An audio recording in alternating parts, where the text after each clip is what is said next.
আবৃত্তি করছি কবি রবীন্দ্রনাথ ঠাকুরের রচিত কবিতা বীরপুরুষ। মনে করো যেন বিদেশ ঘুরে মাকে নিয়ে যাচ্ছি অনেক দূরে। তুমি যাচ্ছ পালকিতে মা চড়ে, দরজা দুটো একটুকু ফাঁক করে। আমি যাচ্ছি রাঙা ঘোড়ার পরে, টক বগিয়ে তোমার পাশে পাশে। রাস্তা থেকে ঘোড়ার খুঁড়ে খুঁড়ে রাঙা ধুলোয় মেঘ উড়িয়ে আসে। সন্ধে হলো, সূর্য নামে পাটে, এলিম যেন জোড়া দিঘির মাঠে। ধুধু করে যেদিক পানে চাই, কোনোখানেও জনমানব নাই। তুমি যেন আপন মনে তাই ভয় পেয়েছো, ভাবছো এলিম কোথা। আমি বলি ভয় করো না মাগো, ওই দেখা যায় মরা নদীর সোতা। চুল কাটাতে মাঠ রয়েছে ঢেকে, মাঝখানেতে পথ গিয়েছে বেঁকে। গরু বাছুর নেই কোনোখানে, সন্ধে হতেই গেছে গায়ের পানে। আমরা কোথায় যাচ্ছি কে তা জানে, অন্ধকারে দেখা যায় না ভালো। তুমি যেন বললে আমায় ডেকে, দিঘির ধারে ওই যে কিসের আলো। এমন সময় হায় রে রে রে, ওই যে কারা আসতে যে যাচ্ছে রে।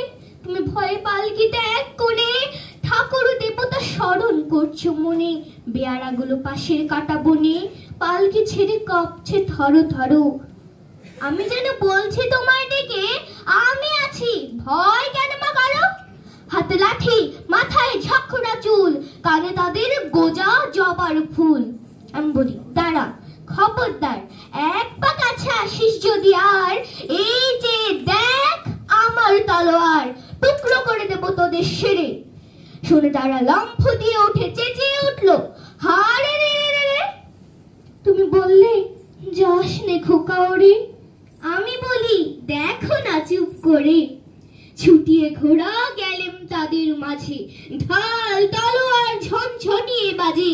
কি ভয়ানক লড়াই হলো মা, যে শুনে তোমার গায়ে দেবে কাঁটা। কত লোক যে পালিয়ে গেল ভয়ে, কত লোকের মাথা পড়লো কাটা।